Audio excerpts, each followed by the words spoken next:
and welcome back. This is the second video for the used truck build, the second used truck build. And so right now, it's on the road.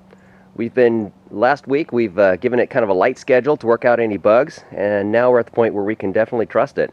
So it's tagged and it's stocked, and it's going to be a work in progress. Since this is the another van in the fleet, we want to make sure that we don't kill our cash flow by filling it up immediately. We'll just dribble things in as they become available. Let's take a look inside. Inside, we're able to salvage the Performer from the rollover crash that we had on the previous van. Got a few things fixed, and it's installed, bolted down, and ready to roll. So let me start it up.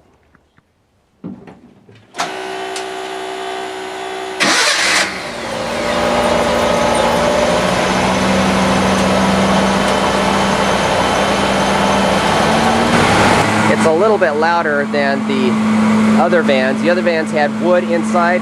This one here has metal, and so sound just bounces back and forth. I guess that means I need to stock it more.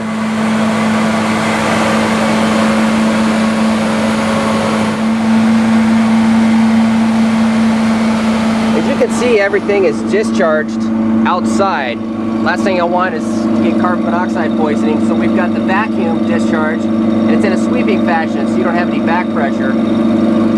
We have the exhaust, the engine exhaust discharge right here, and of course we've got the waste tank discharge. You can see it right there. I think I'll replumb that, maybe do an elbow there, and one that I can disconnect if anything gets, if there's an obstruction, but somehow get it to where it's easier to get to right here. That might be something to think about. So that'll come up later. That noise you heard is our $37 Harbor Freight DC pump. Yeah, it's $37. And so that's our noise that you hear. So right now, since the machine has all the water it needs, it's just recirculating.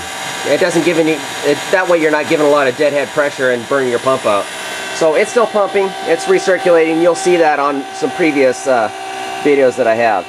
And the water is plumbed underneath and fed into the machine. Now what's this, you say? This is a simple hand washing station.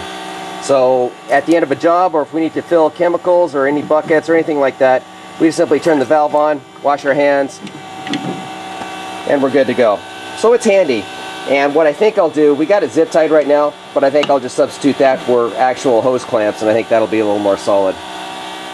Coming around the back, if you remember, we had a lift gate installed, and that has been removed.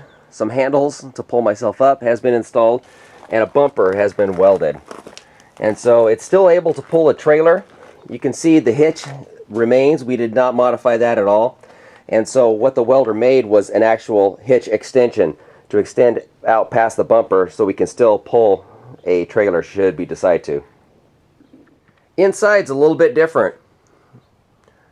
We just basically salvaged all the hangers and anything else we got from the van that did roll, and we just simply mounted them inside.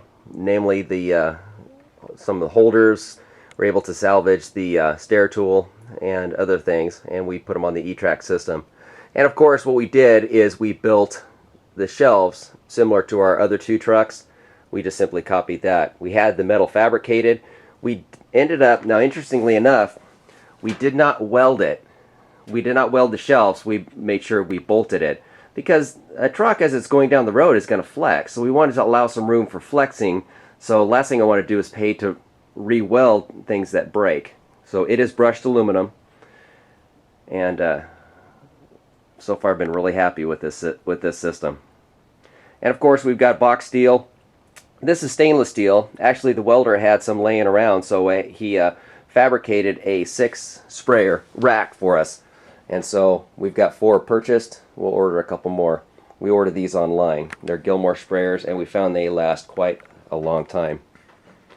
And so taking a look inside, pretty much same thing that we see from the last two trucks. What we did is we added some PVC pipe and strapped it in for the mop, tile brush, broom, and we don't know, but it's there just in case. Scotch Guard sprayers, as you see, drop cloths, moving blankets, dye kit on top, and we've got these drawers from Walmart. They hold extra pipe fittings, sealer tape, all the other tools and things that we need for on an everyday basis. And then we've got our brochures, invoices, and job estimates, spotter, and of course our magnets that we give to every customer. Excuse the mess, we have been working.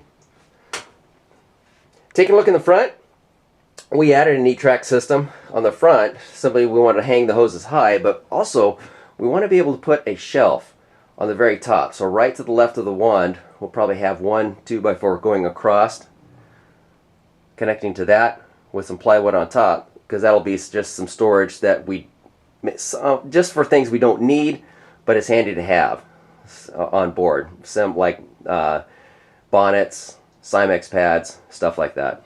So that's where they'll go. And of course, we've got the table for upholstery, and oh, let me show you these ropes here. The ropes we use is a nylon rope.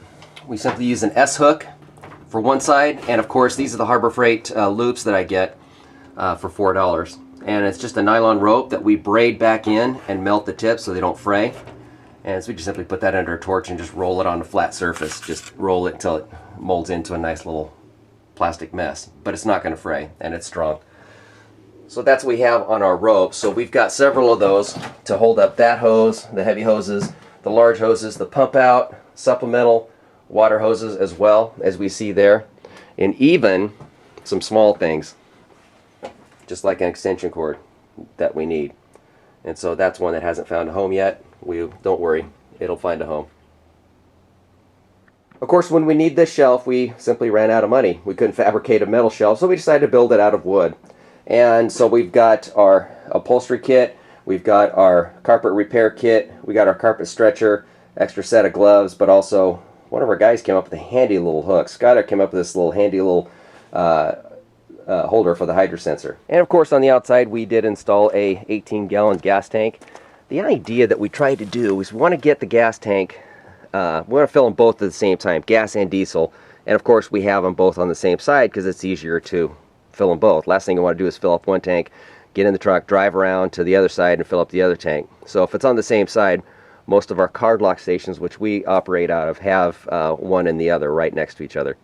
So just real simple like the other time, just one pipe going through one hose going through the floor, and we fill it up through this little knob right here. And last but not least, speaking of gas tanks, we also have a gas gauge that we installed. Just simply running a wire back to the gas tank. The gas tank we bought came with a gas sending unit, so it's just a matter of just hooking up the wires and we were good to go. But you definitely need these. You want to know when you're driving, if you're going to fill up with gas, how you're doing. You can just simply at a glance, you can fill up both. And so that's pretty much it. You've seen the inside. And like I said, it's a work in progress. But so far, we've been real happy with this big giant beast. It's a 14-foot box, as we've mentioned in other videos. It's just this extended cab does push it out into the street a little bit more from the driveway. Is it a bad thing? Not really. You get used to it. And right now, I'm just getting used to it. So that's it. If you have any questions or have any comments, by all means, leave them behind. Thank you.